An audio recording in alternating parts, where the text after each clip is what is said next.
Let's talk about Lord Sumption. The former Supreme Court Justice, Jonathan Sumption, has been criticised for telling a woman with stage 4 cancer that her life was, in inverted commas, less valuable during a televised discussion on the costs of coronavirus lockdowns.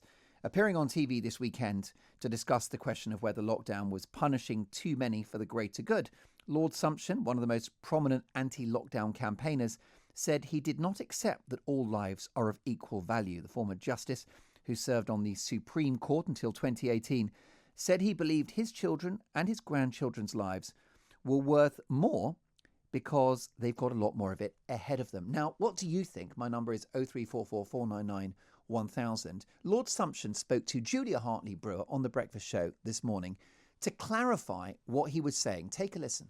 The point I was making was perfectly simple. Policymakers have got to make choices, sometimes very uncomfortable choices. One of the basic tools for doing that in the domain of public health is quality adjusted life years, QALYs. Basically, you have to, if you're going to weigh up the merits of two alternative courses of action, one of which has implications for human life, you need to put a value on human life. Now, this is a basic tool of policymaking.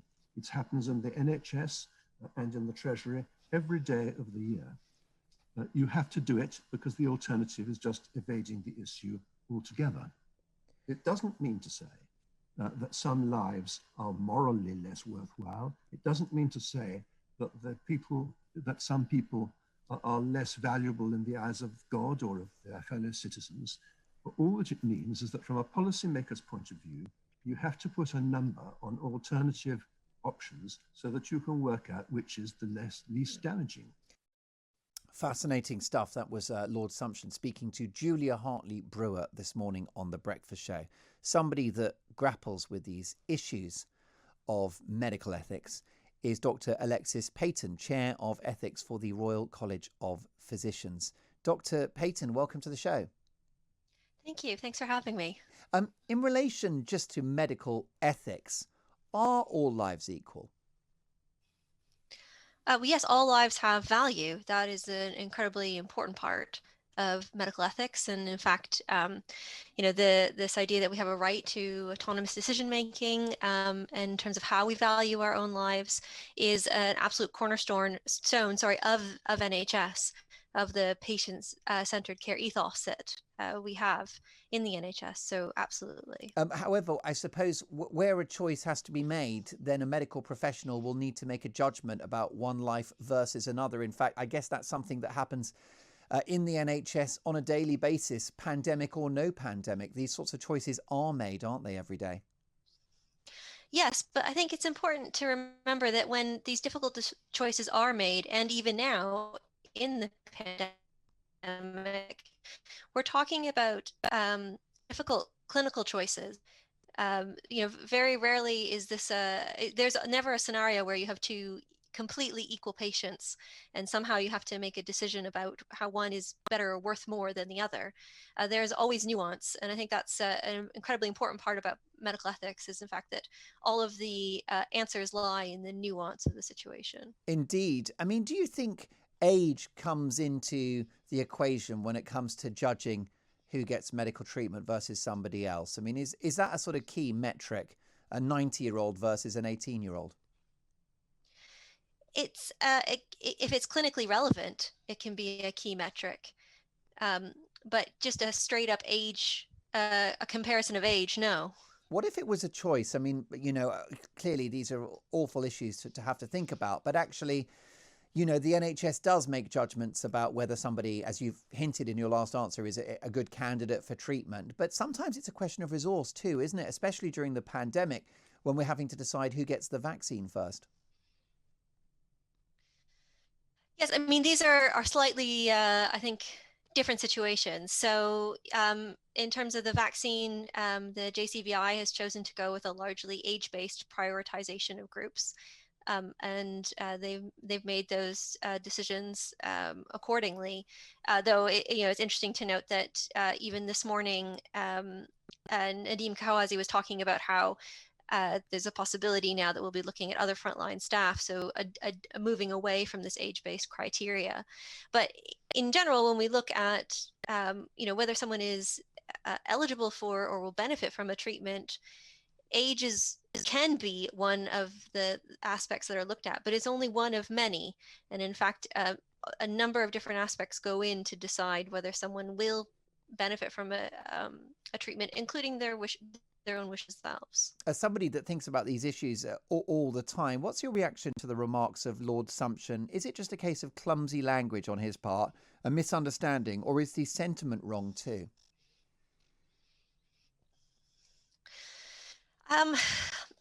I think there's probably a bit of a sentiment being wrong, and also a little bit of clumsy language. Lord Sumption seems to focus quite intensely on this idea of quality adjusted life years, which is a health economics concept that's used in the NHS and by NICE to make decisions about whether we provide treatment or technologies or services for the whole of the population that the NHS serves.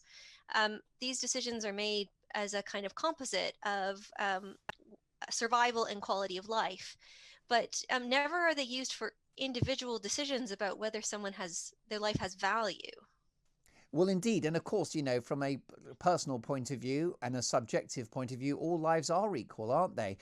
But I suppose if you look at something like a pandemic, where measures to protect the lives of extremely old and vulnerable people may be having an impact on younger people, possibly a long-term impact on their futures. And that's something that I guess government policymakers and SAGE need to be mindful of. It's not just a case of save lives, end of. There's an impact everywhere you go. Absolutely. And the pandemic has been felt disproportionately across a number of populations here in Britain. And it's not just how it's affected our younger population, it's affected people from ethnic minority backgrounds, people who live in deprivation, and of course are critically and clinically vulnerable. One of the things that is really needed as we move forward in this next stage of the pandemic, because I think we've all seen now the pandemic's had several lives. We're in the next version of this. And one of the things that is really needed moving forward is some sort of national guidance so that these ethics decisions can be made or being made by clinicians, that they have support to make them, and that they are sort of accountable across everyone who is making them. Yeah, of course. Now, let's have a look at the vaccine. How does one navigate the ethical choices around who gets it first? So, for example, there's an argument that frontline workers such as teachers and nurses and doctors should get it. But then again, you could argue the elderly should get it. How does one decide? Well, the JCVI hasn't been as transparent as I would like to know how they've made that particular decision. And in fact, across the world, different countries have been using different approaches. So, for example, in the United States, some of the states have been using social vulnerability index as a way of deciding who is most in need of the vaccine based on who would be sort of most affected, have the worst outcomes from the vaccine. And this is an interesting approach because it also allows for the sort of the types of, I guess you could say, non-medical reasons why someone would need a vaccine, such as, where they live or work. And one of the issues moving forward with prioritization of vaccines is, I would urge the government to continually reassess the criteria they're using to develop this prioritization, to ensure that they're always meeting those target populations who are most in need of the vaccine. Well, I wonder about this. Because they will be most affected. I wonder if this sort of falls into actually the boundaries of medical ethics as a tough decision. I'm wondering whether there are examples and occasions, like with the rollout of the vaccine, where it may look like you're being cruel on the most needy group, which is the very elderly, who obviously, doesn't take a genius or a scientist to work out the most vulnerable groups in our society are the over 80s at the moment. But the flip side of that is that if you were actually focused on the preservation of life, you could argue that young nurses and young doctors should get it first, because the bigger death toll could come by just protecting the very elderly straight away. So sometimes medical ethics play out in a way that looks quite cruel. And I'm wondering if that's what's possibly happened to Lord Sumption here. He's been thrown under the bus for just being honest. That bigger picture wise, sometimes it looks a little brutal by doing the right thing. I think there's probably a difference between saying sometimes it looks a little brutal and point blank possibly telling someone their life doesn't have value. And I wasn't in the studio when he said what he said, so it's Sure. hard to know exactly what. And he's been clear that perhaps I was taken out of context. Again, we'll see. But what is interesting about medical ethics is that there are several different types of medical ethics. And for example, there are public health ethics, and then there are clinical ethics. And medical ethics is actually not very good at adjudicating between different approaches. And so with public health ethics, we are, of course, thinking about a population as a whole. We're thinking about, to borrow from Spock, the greater good, the goods of the many outweigh the goods of the few kind of thing. And that's a very simplified. Whereas clinical ethics is often played out in what is best for this particular individual. How do we support their autonomy? How do we help them make decisions that are in line with their values and beliefs? And you can see when we come into a situation like the pandemic, how these butt up against each other. Indeed. But I suppose in the end, it's just a case of tough decisions have to be made. And sometimes it's going to essentially make you unpopular. If let's go back to this age thing, because I think that Jonathan Sumption is not an evil, cruel man or a monster or immoral or any of the other words that have been used against him. Human rights barrister Adam Wagner described his remarks as inhumane, almost grotesque. I think it's a deliberate misunderstanding of what he said. His argument is that young people have a different set of needs and a longer lifespan with which to, receive certain key medical treatments versus a very much older person. Let's have a look at something like organ donation. Let's say that an 85-year-old needs a new liver and an 18-year-old needs a new liver. Now, it's awful. What an awful choice to make, but that is a choice that the NHS does have to make on a regular basis. And I guess the youngster gets the liver. Not necessarily. It'll come down to a number of clinical factors. Wouldn't it be mad to give someone at the end of their life a brand new liver and an 18-year-old needs one? But what if the 18-year-old has the worst prognosis? So, this is where you have that quality of life is an important aspect. Absolutely. But if they were in a similar state of health, the 18-year-old, the 18-year-old beats me to the new liver. I've got to just suck it up and let the youngster get it, surely. I don't think that those situations are ever as stark as that. And having worked as long as I have in the field, it is, as I said, never so black and white. And almost always there's a way to discover who would best benefit from that and have that value and quality of life that we're talking about.